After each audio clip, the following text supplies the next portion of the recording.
Our ecumenical prayer will be led by Mr. Regino R. Acosta Jr. of RTC Branch 45.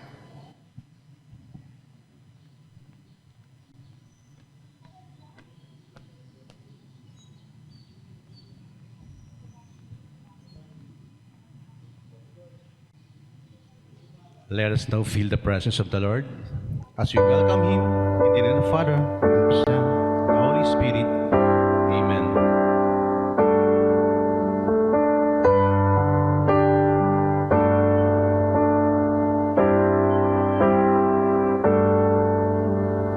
God will make a way where there seems to be no way. He works in ways we cannot see.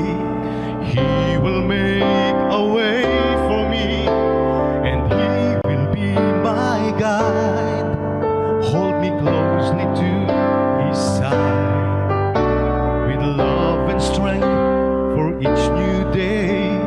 He will make a way. He will make a way.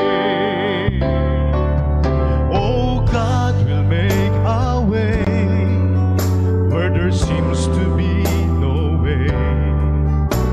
He works in ways we cannot see. He will make a way for me, and He will be my guide. Hold me closely to His side, with love and strength for each new day.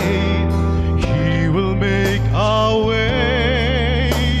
He will make a way. By a roadway in the wilderness, He'll lead me.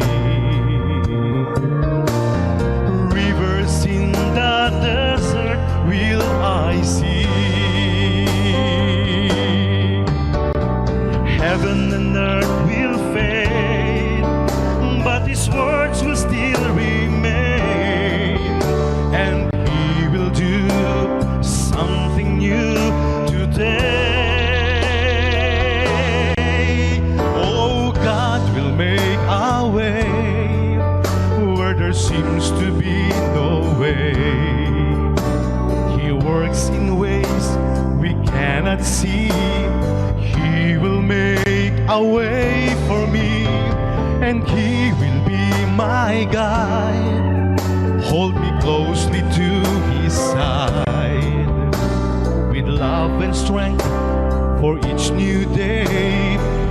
He will make a way. He will make a way, with love and strength for each new day. He will make a way. He will make a way.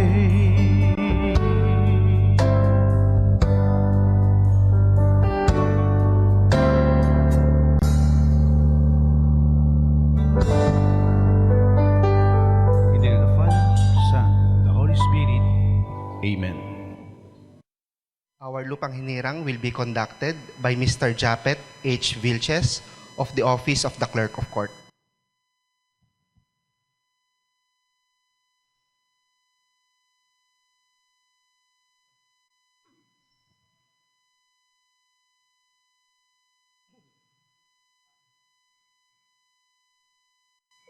Mga kababayan, ang pambansang awit ng Pilipinas.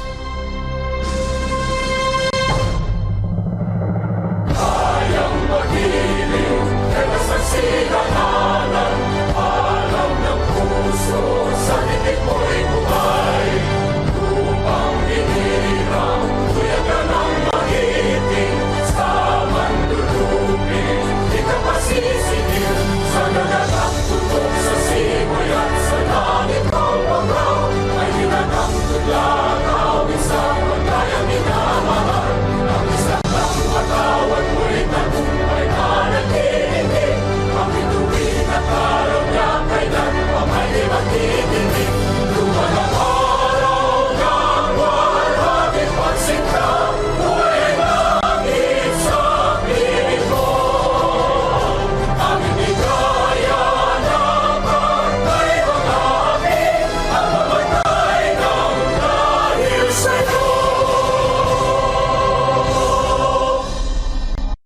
Ang panunumpa sa watawat ng Pilipinas ay gagawin ni Miss Gemma B. R. Rosales ng RTC Branch 46.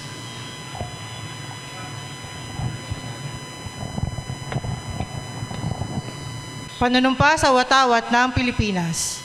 Ako ay Pilipino, Ako ay Pilipino, buong katapatang nanunumpa sa watawat ng Pilipinas katapatang nanunumpa sa watawat ng Pilipinas at sa bansang kanyang sinasagisag at sa kanyang sinasagisa na may dangal, ng may dangal, katarungan katarungan at kalayaan at kalayaan na pinakikilos ng sambayan ng makadiyos, na pinapakilos sa bayan ng makadiyos, makakalikasan, makakalikasan, makatao makatao at makabansa. at makabansa.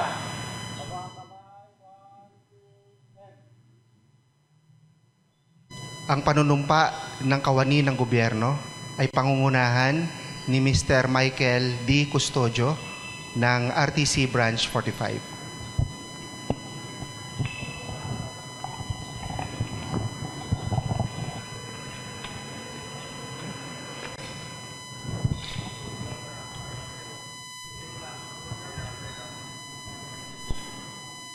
Panunumpa ng kawani ng gobyerno. Ako'y kawani ng gobyerno. Ako'y kawani ng gobyerno. Tungkulin ko ang maglingkod ng tapat at mahusay. Tungkulin ko ang lingkod ng tapat at mahusay. Dahil dito, Dahil dito, ako ay papasok na maaga ako'y papasok na maaga at magtatrabaho ng lampas sa takdang oras kung kinakailangan. at magkatrabaho ng Magsisilbi ako ng magalang at mabilis magsisilbi ako na magalang at mabilis sa lahat ng nangangailangan. sa lahat na nangangailangan. Magiging pantay at makatarungan ang pakikutungo ko Magiging pantay at pagtatungan ng pakikitungo ko sa mga lumalapit sa aming tanggapan. sa mga lumalapit sa aming tanggapan. Magsasalita ako laban sa katiwalian at pagsasamantala. Magsasalita ako sa kawalian. Hindi ko gagamitin ang aking panunungkulan Hindi ko gagamitin ang aming panunungkulan sa sarili kong kapakanan. sa sarili ko pagkakas. Hindi ako hihingi o tatanggap ng suhol. Hindi ako hihingi o tatanggap ng suhol. Sisikapin kong madagdagan Isikapin ko matagdagan ang talino at kakayanan ang talino at kakayanan upang antas ng paglilingkod sa bayan upang ang lakas ng lingkod sa bayan ay patuloy na maitaas. ay patuloy na maitaas Sapagkat ako'y isang kawani ng gobyerno sapagkat ako ay isang kawali ng gobyerno at tungkulin ko ang maglingkod ng tapat at mahusay at tungkulin ko ang tapat sa bayan ko at sa panahong ito. sa bayan ko at sa panahon ito.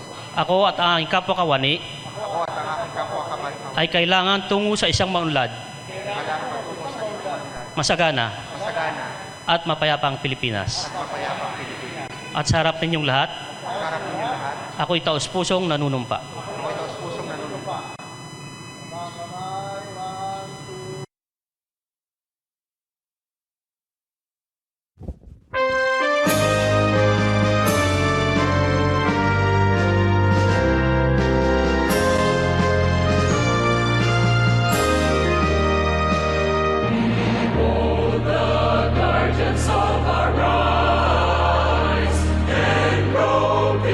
Majesty and light.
pagbabago.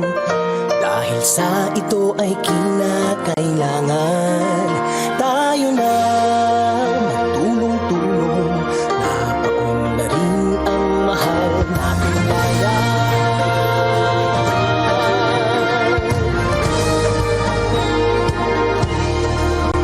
Panahon na magbabago, ay ayos ang mga dapat ayusin. Dapat lang maging tungkulin ng bawat mamamayan dito sa atin. Ng pagbabago patungo sa pag-asenso, magsikap ng mabuti at nang kuminhawa tayo. Bago malaki natin sa mundo at ipamalas ang bagong Pilipino at bagong Pilipino.